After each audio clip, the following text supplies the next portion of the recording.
The WWE is pricing out fans, and there's no longer a discussion or any if, ands, or buts around it. The WWE, ever since TKO has taken over, has basically turned into a luxury vacation if you want to attend an event. Now, I made a video on this topic a little bit over a year ago talking about how the WWE is starting to get too expensive to be a fan if you want to attend events. So today we're going to talk about the rising prices and demand of WWE tickets and how we got to this point where it's costing families nearly $15,000 to $20,000 just to go to WrestleMania. It would be stupid to deny the fact that the WWE is going through a massive boom period and are realistically the most popular they've ever been around the world since even the Attitude Era. We're talking about, with the power of social media and the power of streaming, the WWE now has a reach that they have never had before. You are starting to have fans join the product and want to be interested in the product just by watching 15-second snippets on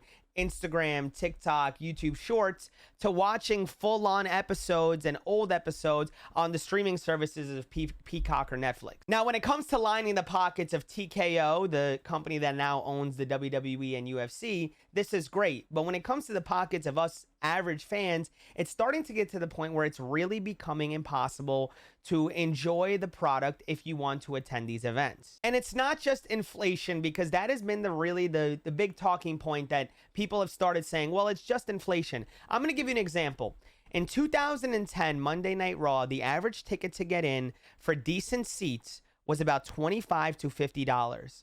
When it comes to 2024, and we're doing this on non-major cities, the non-New Yorks, the non-LAs, and stuff like that. We're talking about an average city.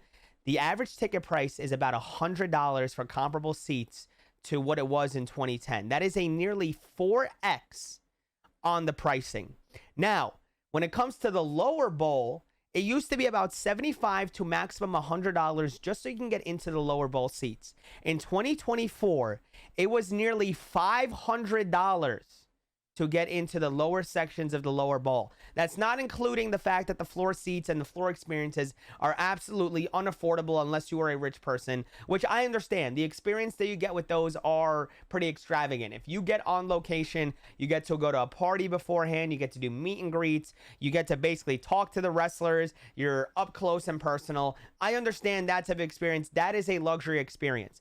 But if you're going in the lower bowl and you want to have a good view, and you bring a family of four, you are spending nearly $2,000 just to get into the arena. If you include getting there, paying for parking, paying for food, paying for merchandise, realistically, going to a Monday Night Raw cost a family of four, if you guys are getting decent seats, $2,200 to $2,300. That is some people's entire mortgage in today's day and age. And I understand we're talking about experiencing a show with your favorite wrestlers and stuff like that, and people are going to pay for it. I pay for it. But we're getting to a point where it used to cost to sit in the lower bowl and bring an entire family $500. And that was a lot of money. But you were doing that because you wanted to bring your family and have your kids have an experience of a lifetime. To have an entire mortgage payment cost that, we're starting to get into territory where you're just pricing out your fans. Now, I like to give WrestleMania as an example because WrestleMania is the flagship show. In 2012 in Miami, this was WrestleMania 28, and Miami's not a cheap city.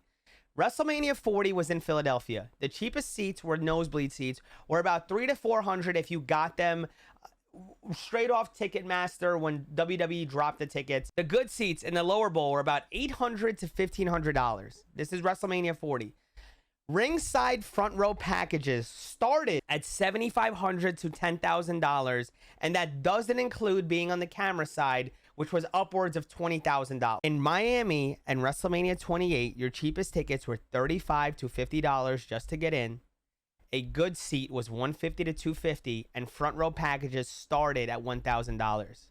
That is a 10x in 12 years when it comes to the flagship event. If you don't see a problem in that, it's very hard for us to have a discussion on this. You might want to just click off the video at this point. I wanted to go back, and I'm going all the way from 2010 to 2024, every 5-year gap. And I want to tell you guys what the just get in prices for a Monday Night Raw was, okay? In 2010, the get in price for Monday Night Raw is $25 in your average city. 2015, it was $35. And in 2020, it was $45. In 2024, your average get in price is anywhere from 85 to 120 in non-major markets. You are talking about just get-in prices from 4 years ago are double, from 14 years ago are triple to 4x. WrestleMania average ticket prices in 2010 were $150. 2015 it was $200. 2020 it was $250. Every 5 years it went up $50. From 2020 to 2024, the average get-in price went from $250 to $800+. We are talking about your ticket prices more than 3x on average for your prices. Premium seats in 2010 were $500. In 2015, $800. In 2020, $1,500. So don't get me wrong, in a 10-year gap at 3x. In the next 4 years, it's $5,000 to $10,000 for premium seating. You 3x in a 4-year period when you 3x in a whole 10-year period. We are getting in a position now where who knows what the price is going to look like in 5 years. They're going in the direction that TKO has gone with the UFC. If you looked at the gate prices in the UFC, outside of a Conor McGregor, you are looking at gates that were 1/5 to 1/10 what they are in today's day and age. I went to Conor McGregor and Eddie Alvarez in Madison Square Garden, which was New York finally coming back, and I sat for $500 right at the end of the 100 section. When Stipe Miocic fought John Jones, $500 would not get me into the arena. That is where the pricing has gone with TKO. Now, don't get me wrong. They are now using the system of dynamic pricing. If you don't know what dynamic pricing is, it's basically what the airlines use, right? When they put out a ticket for a flight and it starts getting bought up fast, they skyrocket those prices. So what WWE and UFC do is they see that demand is very high for these events. Mainly the big thing with UFC is UFC runs a card, a big card, like a UFC card, once a month. That is our flagship. That's our PLEs, right? And then they run about 3 to 4 normal weekly cards on Saturdays every single month. They do about 3 or 4. Sometimes they're in the Apex, and the Apex is a very small venue. Sometimes they run even small venues in other cities. The thing with WWE is they run shows on Monday. They run shows on Friday. Every single month there's a PLE. They do sometimes house shows on Wednesdays and Thursdays. Tuesday, if they bring NXT on the road. If you want to experience a Raw, a SmackDown, and a PLE like you did with WrestleMania, so you went Friday to SmackDown, you went Tuesday to NXT Stand and Deliver, you did night 1 and 2 of WrestleMania, and then you did Monday Night Raw. You have now purchased 5 separate tickets to these events, and you have to pay that type of pricing for each one of these events. You're talking about an entire month of UFC you're doing in a 4-day window. I think the biggest problem is that the TKO corporate buyout decided, listen, we need to get our money back, and we need to make our money on this anyway. The thing that I don't understand is they have sponsors for everything. They have this Netflix deal. They have still have the Peacock deal going on. They have sponsors on the mats. They have sponsors on the stage. They have sponsors all around the arena. They have sponsors outside the arena. It's one of those things where I feel like that would have subsidized a lot of their costs, right? That would have subsidized an opportunity for us to have tickets where, you want to fill the arena. The biggest thing about professional wrestling is the fans make the event. If the fans feel like they spent $700 on a ticket, they're going to want a $700 experience. Right? The biggest thing that people were complaining about this past WrestleMania is they didn't get to see The Rock.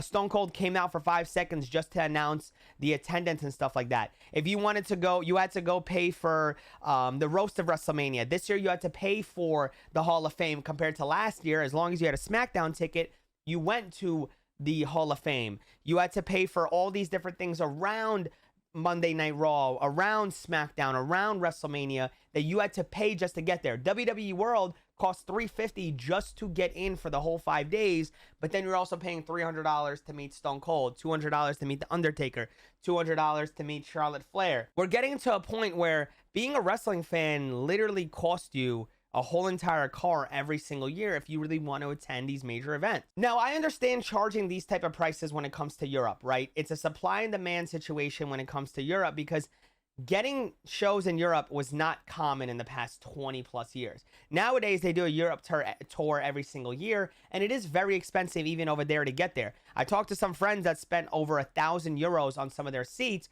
but they're not going to miss it because there is a massive, such a low supply of events there that you're going to pay whatever you want. The thing when it comes to us is I went the opportunity where had a Monday Night Raw in Buffalo after Elimination Chamber, and then I came home to New York and I took a train to SmackDown in Philadelphia. We have the ability to do that. The problem is, back in the day when I was younger, we had shows at the Nassau Coliseum, we had shows at Madison Square Garden, we had shows where the Prudential is, where Izod is, and stuff like that. You could have went to a Monday Night Raw at Madison Square Garden and had that Friday night SmackDown at the Nassau Coliseum, and you were sitting in the 100s in row 2 or 3 for a total of $200. Nowadays, $200 at a Monday Night Raw at MSG doesn't even get you in. I remember we went to Monday Night Raw when they had the steel cage match between Seth Rollins and CM Punk. The get-in price was $300 just to get into that show. And I understand we all knew Roman was going to come back, but $300 is not a cheap ticket. We have moved into a situation where TKO has priced a regular TV show as a special event. And the special event shows are basically luxury vacations that you bring your family on and go, instead of going to Aruba and sitting at the beach, we're going to sit here and watch Roman Reigns, CM Punk, and Seth Rollins in the main event of night 1. The problem is, when you do those packages in Aruba, you got food, you got drinks, you got the sun, you got the beach, you got these excursions. And if you went to night 2 of WrestleMania, you had disappointment of no Rock. You had disappointment of the way that some of those events went down, and there's nothing you can literally do about it. You have to enjoy what they put in front of you, and you just have to take it. The biggest thing is the pace of the growth when it comes to ticket prices overstates inflation, overstates people's salaries, and in general, WWE is actively pricing out your everyday fan. Wrestling fans are your blue-collar type guy. Wrestling fans are your average American type of guy. They are not the UFC corporate America guys. They are not the guys on Wall Street that go, hey, let's rent a private jet and go watch 2 gladiators beat each other up in a cage. We are wrestling fans. We are people that love watching a soap opera of our favorite athletes put together a show where they're telling us a story. The WWE needs to have a serious, long look in the mirror and say, hey, we need to do right by our fans, and we need to make it where when they come to these shows, they have a great experience. They are not we're not pricing them out. They can bring your family, you can bring your kids, you can wear the merchandise, and that's a whole other story. The fact that merchandise is costing $50 at events is absolutely insane. I remember back in the day, you were getting them $15-20 for a nice t-shirt. Even the quality's down nowadays. But I hope the WWE listens to their fans and go, hey, we know we're pricing guys out. We're going to make sure that the prices go down. We make sure these scalpers don't have opportunities to price you guys out as well. So I really hope the WWE wakes up, TKO wakes up, and remembers, this is a product for the kids. This is a product for the families. Make sure that they can afford it, because we want to go to events, we want to enjoy ourselves, and we want to be wrestling fans. So I want to know from you guys down in the comments below what you guys thought about the video. Make sure you guys subscribe, ring that bell for notifications. If you guys enjoyed it, obviously. This is much love from me, Allenownz. I love each and every single one of you guys. Peace.